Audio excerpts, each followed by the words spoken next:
Today you will learn how to make a Tesla coil using a Mosquito Racket.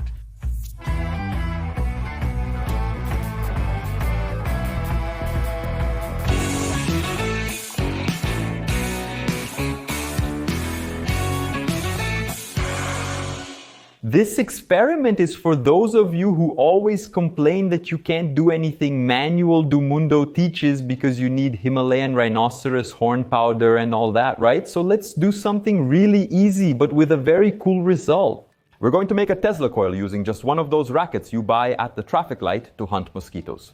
Before anything else, let's understand what a Tesla coil. It's a machine that generates thousands or even millions of volts.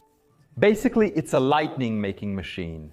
Tesla coils have been used in radio transmitters, telegraphs, and even early X-ray machines. And even today, it's used to see how some materials behave under high voltage, taking a few shocks to the ear. I'm already letting you know that we're not going to make a machine that shoots 3-meter-long lightning bolts here, but there are some things from our daily lives that you can find at home that when you touch them to the Tesla coil, they behave in a really strange way, and that's why it's so cool to do. We've already shown how to make a small Tesla coil a while ago, but there were some electronic components in it, and a lot of people thought it was too hard to make, but let's go. For this, you'll only need the racket and 2 different wires. A regular wire, one of those rigid ones that's a bit thicker, and a very thin wire that's insulated. These wires may look like pure copper, but they actually have a thin layer of varnish on them. You can get this by taking apart something in your house, like a motor or one of those old bulky power supplies. But if you dismantle a functioning device, don't claim you learned it from Manual do Mundo, okay?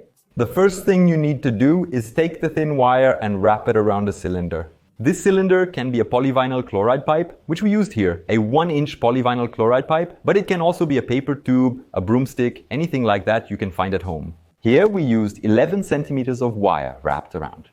The important thing when you're winding the wire is not to let one wire go over the other. It has to be one after the other in sequence so it looks nice and neat, because if you do it carelessly, it won't work, okay? Another thing we did here, just for a bit of extra care, is make a small hole at each end of the pipe so we can pass the end of the wire through. This makes it harder for the winding to come undone. And another tip is to use super glue while you're winding, or a piece of tape to hold the wire that's already been wound. If you need a break to use the restroom, eat or drink water, you can leave it and come back to continue winding later. The next step is to take the thick wire and wrap it about 5 times around this big coil we made. The number of turns will depend a bit on your testing, okay? We tested it here with this racket, with this coil, and 5 turns is what's working well. And this weird thing I just made here, one wire wound on top of the other, this thing is a transformer. We can boost the voltage of the electric energy using this small device. It's really cool. If I make, for example, 5 turns with the thick wire and 50 turns with the thin wire, I'll be able to multiply the voltage by 10. I can make 10 times more volts. It seems kind of magical, but there are 2 very important things here. The first thing is that there's no free lunch when it comes to energy. When you gain on one side, you lose on the other. If you generate on one side, you're spending on the other. So let's go. The moment I put energy here, I'm going to multiply my volts by 10, but I'm going to lose amperes. I'm going to lose current. Secondly, I must vary the incoming energy. If I just put a battery on the bigger wire, no energy will come out on the smaller one. I need somehow to either turn it on and off or make the positive and negative keep switching all the time, and you'll see that we'll be able to do this with the racket. One thing I forgot to do is strip the end of the thin wire because there's a varnish here. To remove the varnish, you can use scissors, a utility knife, burn the tip, or sand it. Let's use the Mosquito Zapper racket. What's the logic behind this killer tool here? It has a battery inside, and this battery also goes through a transformer, right? The battery's energy goes through a transformer that greatly increases the voltage, really boosts the tension, so we end up with a spark right at the tip here. This area of the racket has an interesting feature, 2 poles. So the mesh on the inside, the thinner one, is connected to one pole, and this thicker, wider mesh on the outside is connected to the other pole. We have this wider mesh on both sides of the racket. That means that when the mosquito comes in here, one of its legs will touch the thicker mesh, another leg touches the thinner mesh, and then look, it will get electrocuted and die. But if the racket is already a machine that generates sparks, why on earth are we making this other spark generator on top of a machine that already generates sparks? We're not messing around. This racket can reach between 1000 and 2500 volts. If we connect here to this thicker terminal between 1000 and 2500 volts, we'll get at the tip like 30,000, 50,000 volts. It's much cooler than the racket. Now it's simple. I'll connect one end of the blue wire to this outer, more widely spaced mesh. At the other end, I connect it near the inner mesh without touching it, leaving a small gap for a spark to form. It's easier to do this if you cut the tip of the wire so that no metal is exposed. Why is it important for us to create that little spark there instead of just connecting one wire to the other right away? We need to vary the energy that gets here.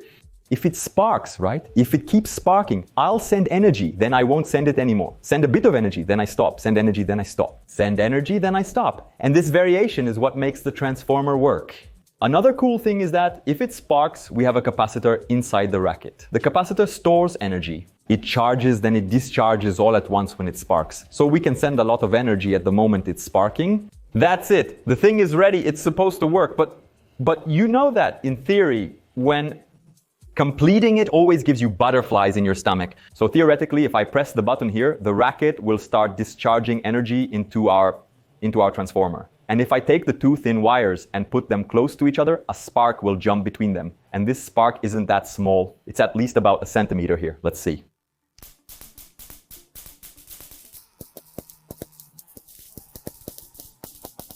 Man, this is a Tesla coil made with a bug zapper racket, a pretty long one.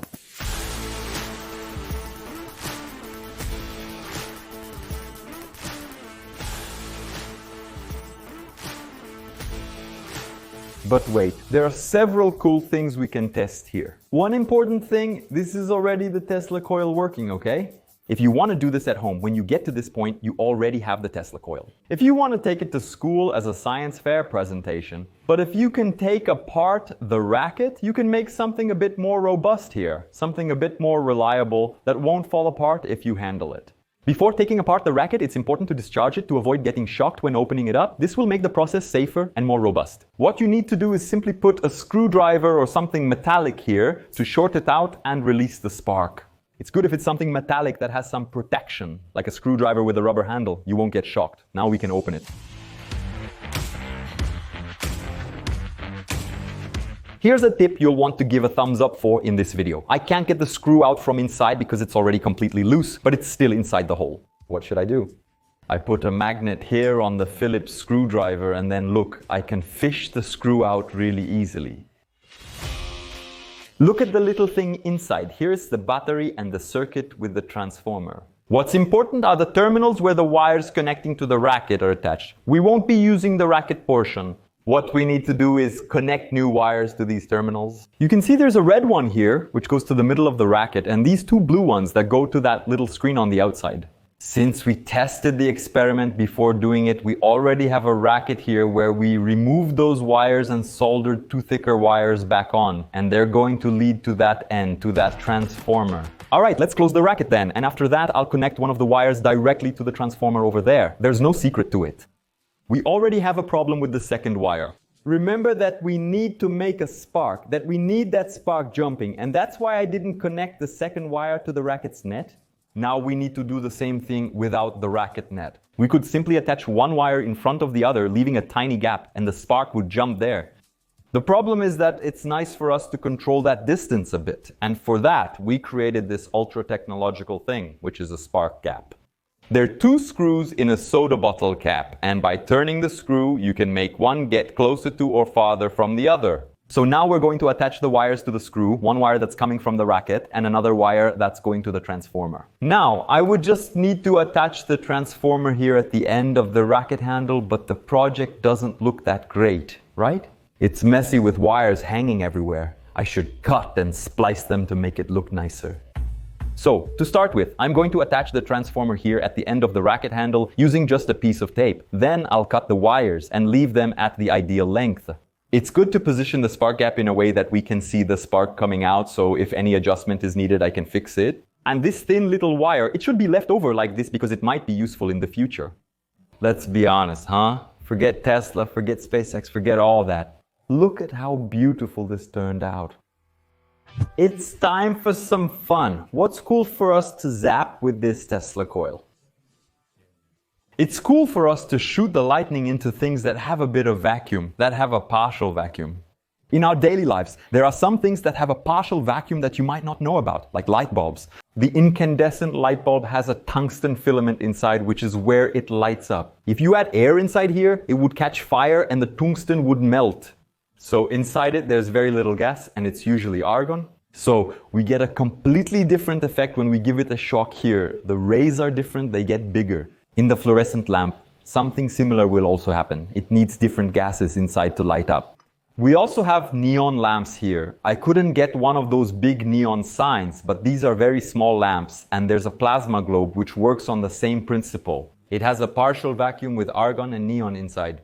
And at the end we'll also show a vacuum that we created here, which is really cool too. There's just one kind of shocking detail to this story. I don't know if you noticed, but there are two terminals on our coil. That little tip we use to give shocks to things, but there's also a really thin wire coming out from underneath. If it were on a big Tesla coil, that wire coming out from underneath would be connected to the ground, to the floor. Since we're making something more portable, you could connect it to the floor, but I'll just hold it in my hand and be the ground myself. So when I give a shock to something, like this lamp for example, the energy will come out from the tip here, go through the lamp and return through my hand. This can be a bit uncomfortable if you don't really like getting shocked. I don't like it, and for me it's not that uncomfortable, but I think it would be worth giving a thumbs up for the suffering I'm about to go through when I get shocked by these lamps. Deal? I'm going to start with the fluorescent lamp.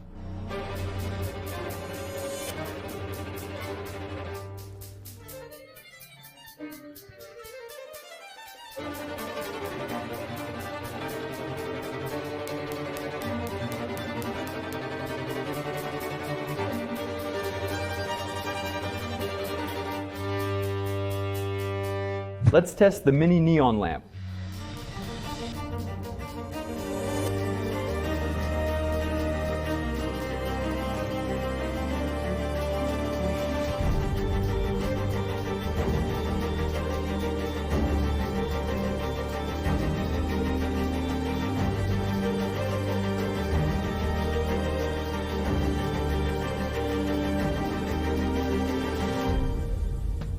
Incandescent lamp.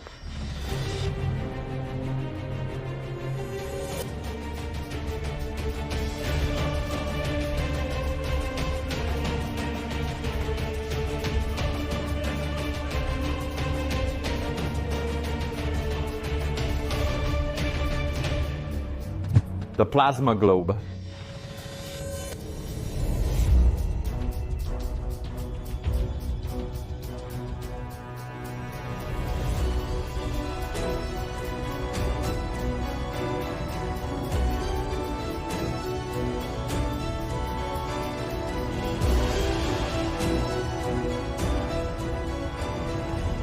Before I show you the coolest effect of all, I need to confess something here.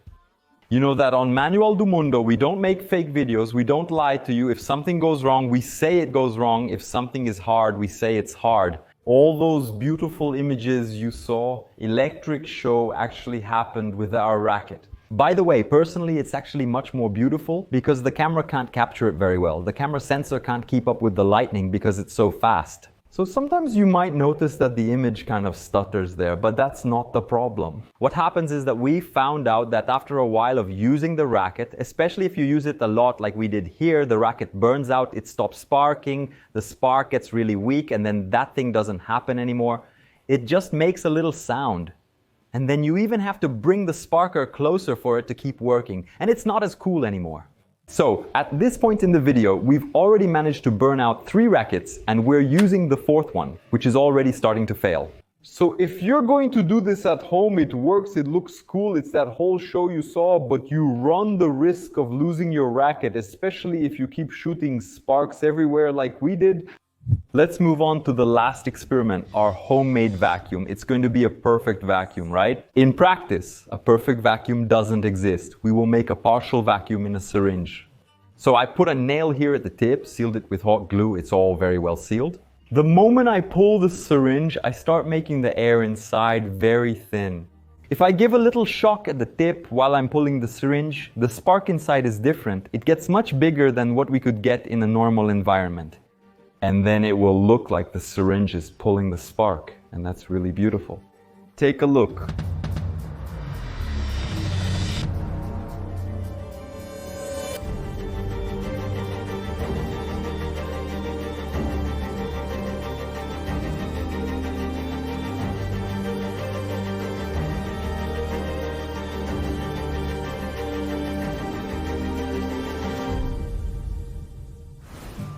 Maybe you got excited to see the spark. You really want to see a real spark, like 2 meters long, a serious Tesla coil? Once we went to Curitiba and filmed with a real Tesla coil. Take a look at this card right here.